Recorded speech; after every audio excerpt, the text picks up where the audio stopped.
back to my YouTube channel where we explore captivating stories from history. Today we embark on a chilling journey into the heart of darkness as we delve into the background and themes of the classic novel Lord of the Flies, set against the backdrop of World War II. Join us as we unravel the gripping tale of survival, power, and human struggle. At its core, Lord of the Flies explores the darkest corners of human nature, examining the collapse of civilization and the savage instincts that lie dormant within us all.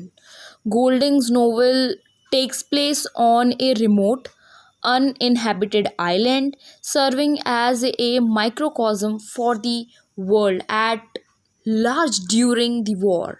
The story follows a group of British schoolboys who find themselves stranded on this island after their plane crashes. Left to their own devices, they attempt to establish order and create a society that mirrors the familiar structure of the civilization they left behind. Yet, as their days on the island stretch into weeks, the fragile fabric of their makeshift society begins to unravel.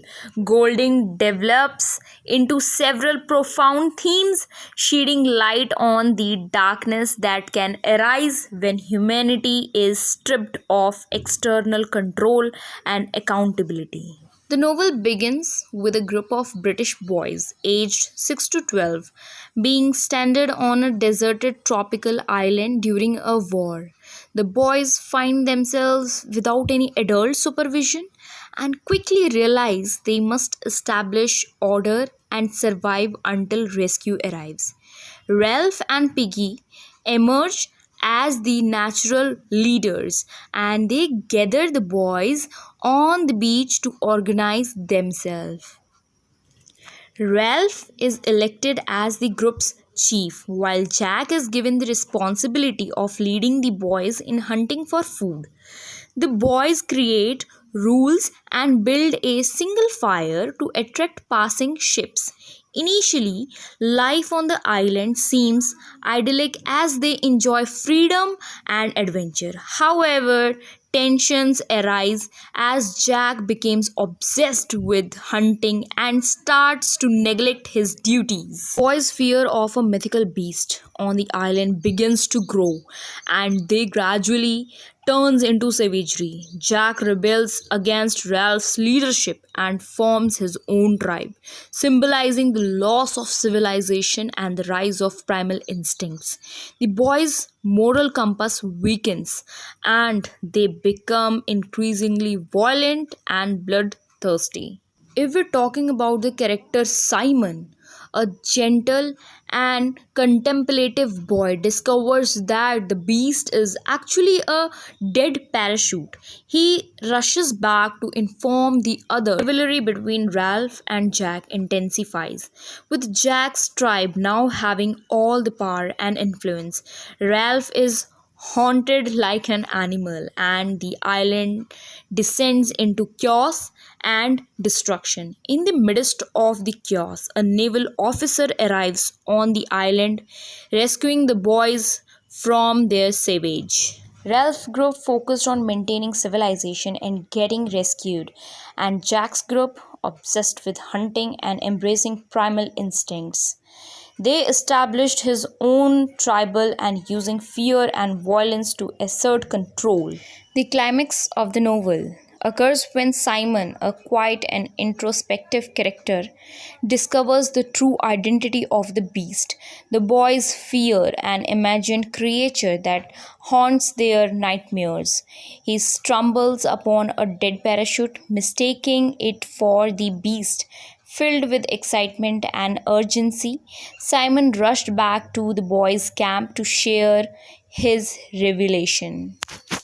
Tragically, Simon arrives during a chaotic and savage feast where the boys, driven by the fear and move mentality, mistaken him for the beast. in a frenzied trains, they brutally murder him, leaving his lifeless body on the beach.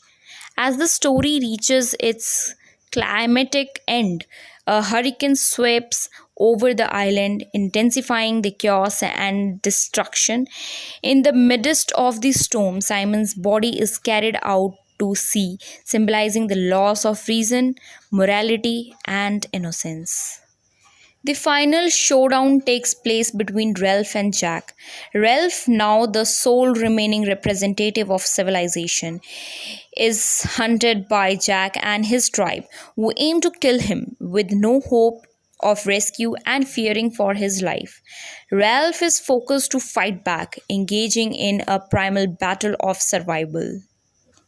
Just as Jack is about to deliver the final blow, a British naval officer arrives on the scene. Drawn by the raging fire, the boys had set in an attempt to signal for help. The officer witnesses the chaotic state of the island and asks who is in charge. In a moment of realization, Ralph breaks down, understanding the destructive nature of their descent into savagery. The title Lord of the Flies, which is a name often associated with Saturn or the devil in the Bible. The biblical allusion sets a dark and ominous tone for the story and foreshadows the descent into chaos and evil that unfolds among the characters.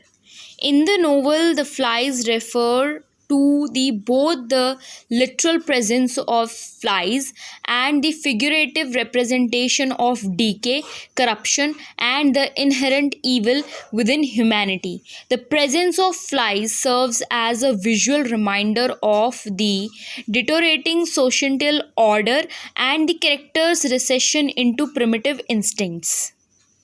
The word Lord in the title implies a figure of authority and dominance.